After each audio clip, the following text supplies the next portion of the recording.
Hello, teachers!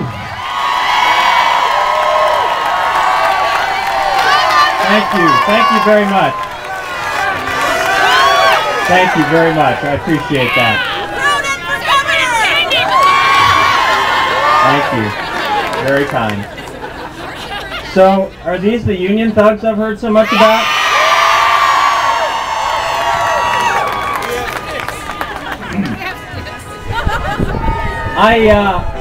I can't tell you enough how much I respect and appreciate you and all that you do every day.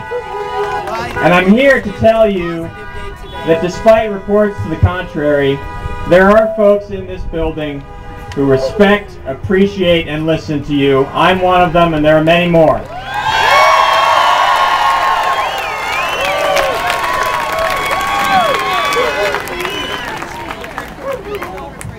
Some of you heard I said a few things on the House floor yesterday. I got a little animated, I got a little emotional. Frankly, it's hard not to, given how important what we're talking about this week is. And I do get emotional. It's funny because some of my colleagues will sort of discard what I say based on the fact that I get emotional. When the fact is, we should all be extremely emotional about this because there isn't anything more important than we're talking about right now. We're talking about our children.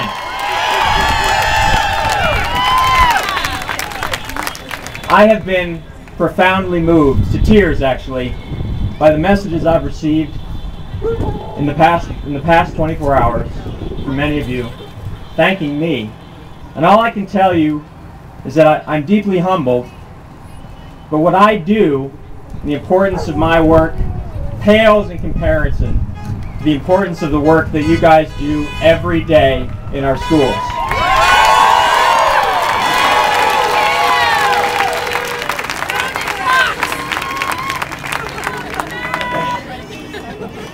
I'm sometimes asked, why do I fight? And why is it that I care so much? Why do I get so animated and so emotional? And I want you to know, I love teachers. The teachers in my life were the people that made me the person I am today.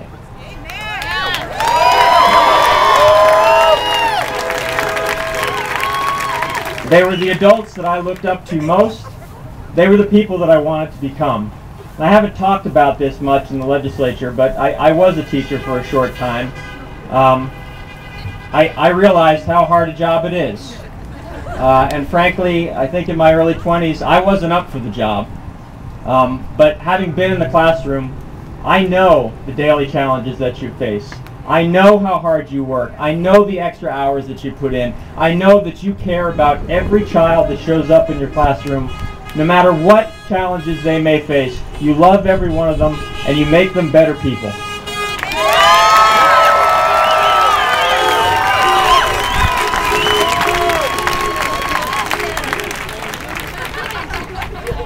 If I could give all of you a big hug right now, I would. And it seems appropriate. But I want to tell you that I don't just do this for teachers. I do this for children, my own children.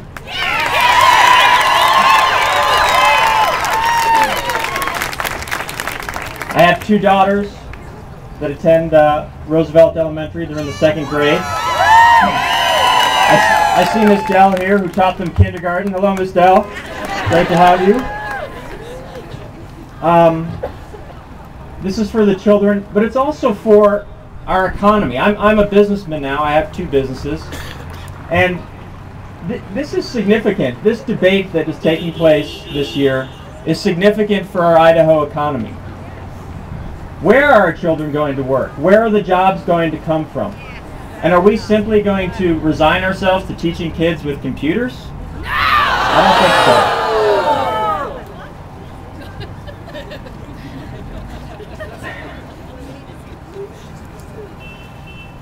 A lot of people have approached me over the last couple of days and said, well, where do we go now? What do we do? How can I help?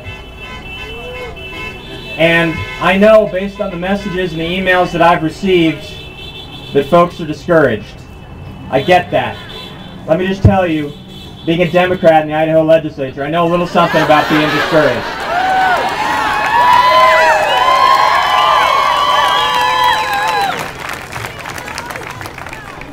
But it is my hope that this is just the beginning of a political awakening, of a fight that is probably going to last many years.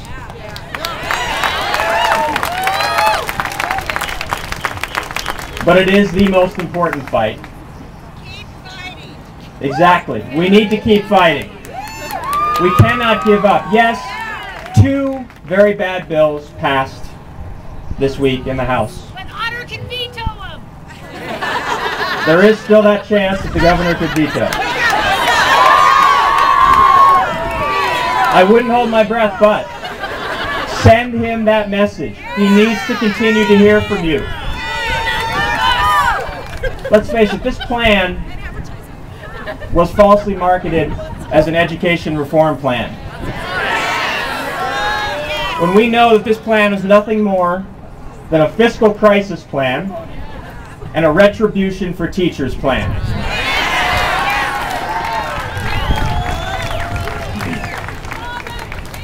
So we need to tell that story, regardless of the outcomes of this legislative session. And as you know, it's not looking very pretty. There's an important story that needs to be told about what we're doing to public education right now and the tragic consequences that are potentially at stake. We need to fight. We need to keep up the pressure. I hope this is just the beginning. We're going to need different people in this building. I think you know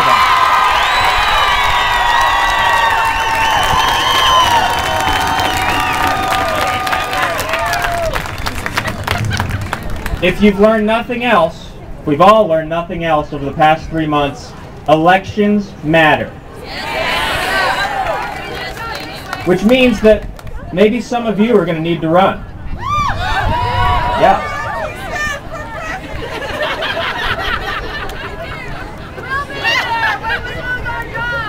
But we need to keep up the pressure. We need you to stay engaged. We need you to speak up. I understand the discouragement. I've received the messages. I know that many people are looking at other professions, are looking at other states, and it pains me. It pains me because I know that what we do in here is responsible for that. And we cannot afford to lose great teachers in Idaho.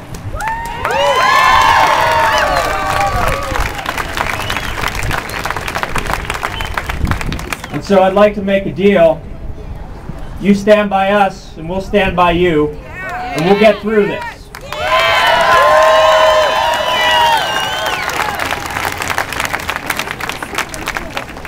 And so I thank you. Again, I thank you for your dedication to the most important profession on earth. I thank you for your dedication to our children. And keep fighting for our children, for yourselves, but also for our children, because you know that that's really what this is about.